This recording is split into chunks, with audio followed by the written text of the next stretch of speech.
So it's finally that time of the month again where I must summon power and transform and show you the goddamn best sustain the industry videos in the YouTube anime community. Yo, what the fuck is in this box? From Japan. What the fuck? What the fuck is this?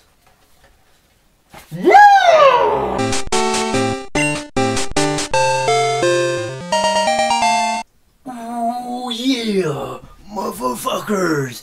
The unboxing man has once again been unleashed to show you the greatest sustaining industry pickups of all time, because the cream always rises to the top. Dig it! Hi guys, it's the Walking Zero Dead here, king of the anime and manga boxes and a lover of all things geeky here on YouTube.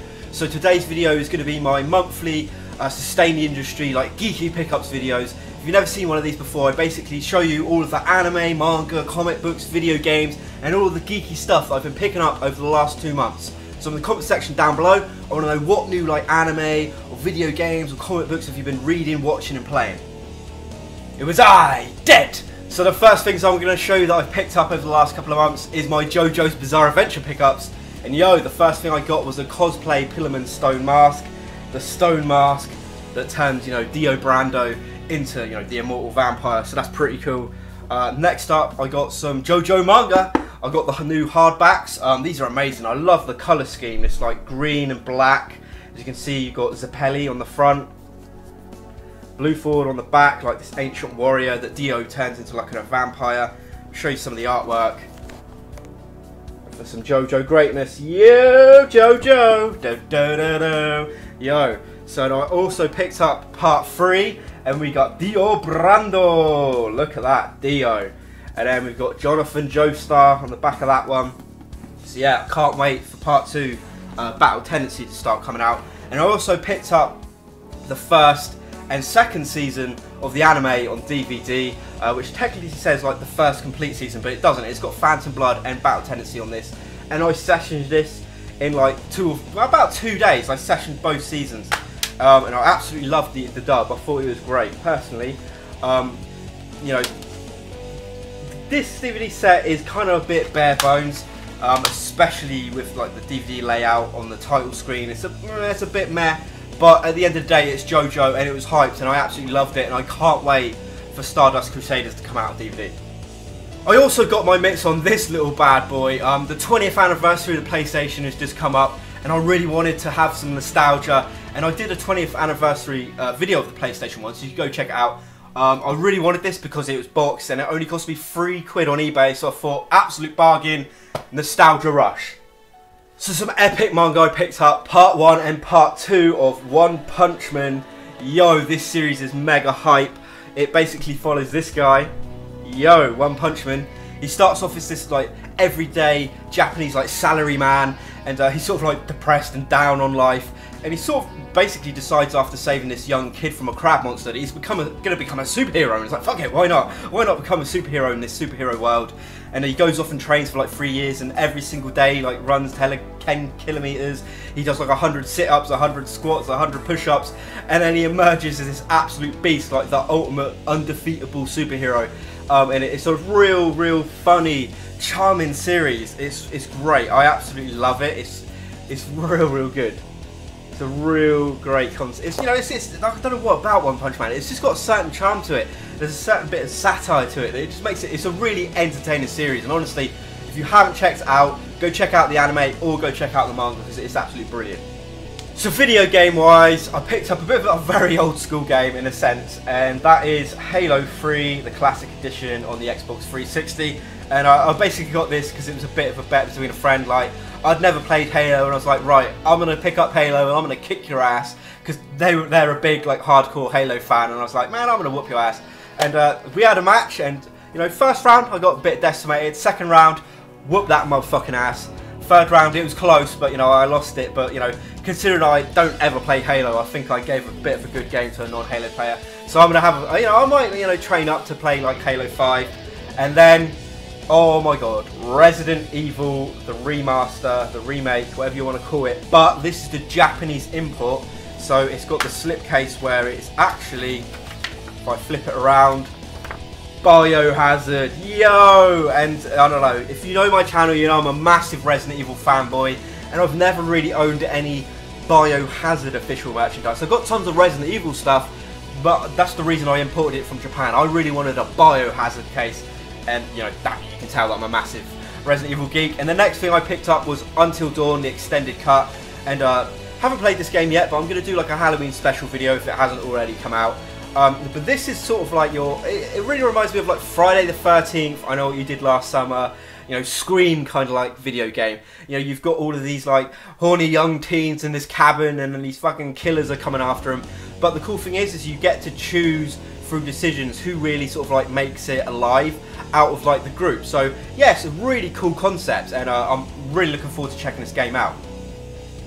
Comic book wise, I've still been collecting The Wolf Among Us. I got Volume 7, look at that, Big B Wolf, yo, those front covers, I love the front covers. Volume 8, once again you've got Big B on there, looking like an absolute boss. I love the front cover to Volume 9, there you go, you've got Bloody Mary, look at that, like covered in shards of mirror. Oh, Bloody Mary's an absolute tank, she's a beast in this series.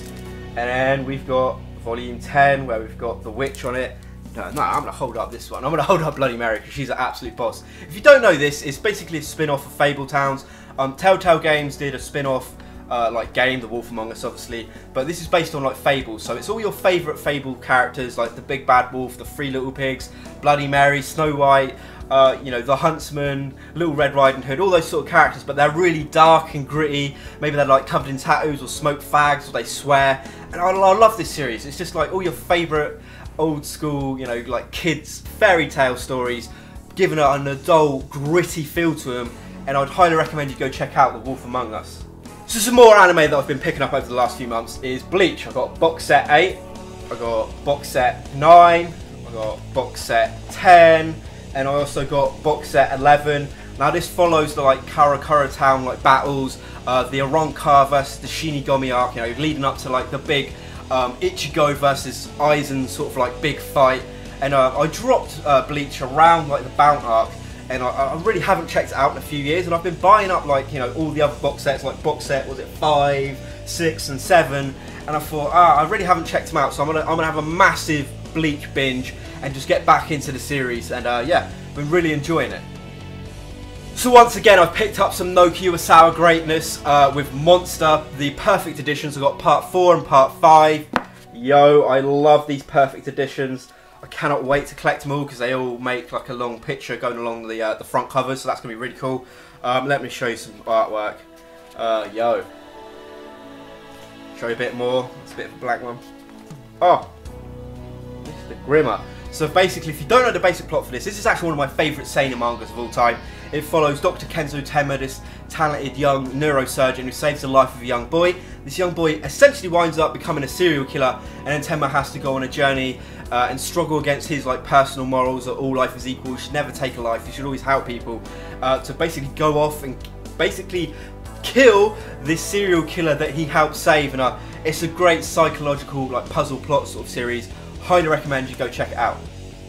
So the other month was the release of Metal Gear Solid 5, The Phantom Pain. If you didn't check the video out on my channel, I did an absolutely huge Metal Gear Solid pickups. I picked up the limited edition PlayStation 4 for Metal Gear Solid The Phantom Pain. I love it, it really reminds me of Iron Man console. It's like a burgundy red and gold, but oh man, it's a beautiful console. And you also get this Diamond Dogs controller. As you can see, it's got like the Diamond Dogs logo on it, and it's like a gunmetal grey to represent like Snake's sidearm, whereas the console's like red and gold represents his bionic arm, which I thought was an amazing touch, like really cool. Another really cool thing I picked up was this exclusive to game Metal Gear Solid 5 like strategy guide. There is Venom Snake. V has come too. V for victory. I haven't used this, but I just wanted it because I'm a Metal Gear Solid collector. Another really cool stuff that came with that collector's guide is these really awesome pictures. There you go. You've got Venom Snake. Once again, Venom. Oh, looking like a beast. I really want to get these framed, and this is my favourite one. I think that one looks really cool. Really cool.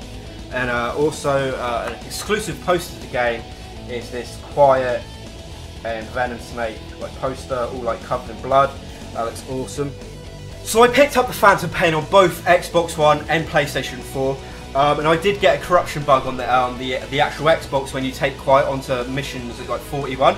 But luckily I got back my save because, you know, I would have lost hours and hours. I would have lost like 50, 60 hours of gameplay and I would have cried. But this game, no doubt, the best gameplay-wise Metal Gear Solid game of all time. You get the FOB missions, you get Metal Gear Online. Was it like 157 like side ops? About 50 main missions, even though you have to replay some of them on like extreme difficulty and like total stealth and whatnot, but I wasn't too bothered by that. It actually made the game a lot more. There's a ton of replay, let's just put it that way. You've got at least 80 to 100, maybe 100 plus hours of gameplay if you want to go for 100% completion on this game.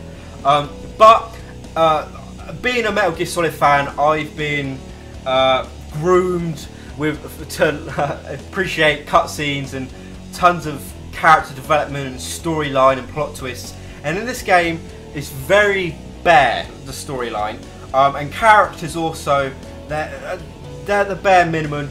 For me, like Quiet and Kaz are really the two most interesting characters in the game. Huey as well. Huey's a great character because he's a piece of shit and you hate him.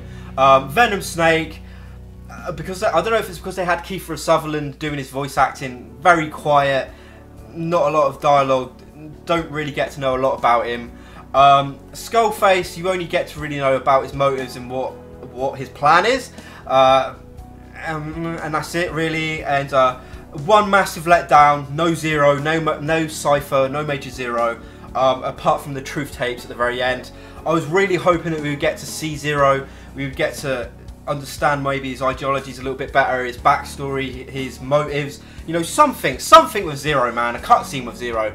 Also, Revolver Ocelot, one of the most interesting, complex, plot twist motherfuckers in the entire series, is a really monotone, boring, personality-less character, which is insane because Revolver Ocelot is one of the most crazy, interesting characters in the whole franchise. In this game, he's just some guy on a radio, and it's like, I don't give a fuck about you, Revolver Ocelot, which is a real letdown. So yeah, and then obviously there's the fact that Konami, did they not cut out a Chapter 3? And I honestly think that Chapter 2 was going to be up to Mission 50, in my opinion. So I reckon you were going to get about 20-ish missions of Chapter 2. And then we would have got that Chapter 3, which would have led on to Eli and, you know, Venom Snake and, you know, the whole twist at the end a bit better. That's how I would have seen it, but I reckon maybe Konami sort of like cut the legs out from under it, because it would have taken about 2 years to probably finish the game again. But honestly, great game. It deserves all the praise it gets, because gameplay-wise, incredible. But if you're a Metal Gear Solid fan, lacking on characters and a bit of storyline, but it's still a great game. So guys, that was all of the anime, manga, comic books, video games, all the geeky stuff that I picked up over the last few months. In the comment section down below, what did you think of some of the stuff that I picked up? Once again, what, you know, new anime or video games or comics have you been reading, watching, playing? I want to know. Tell me down below so we can have a bit of discussion going on. If you like the video, give it the old thumbs up. Please share it around. Support the channel by subscribing if you enjoyed the video. And may the sun never set on the British anime empire.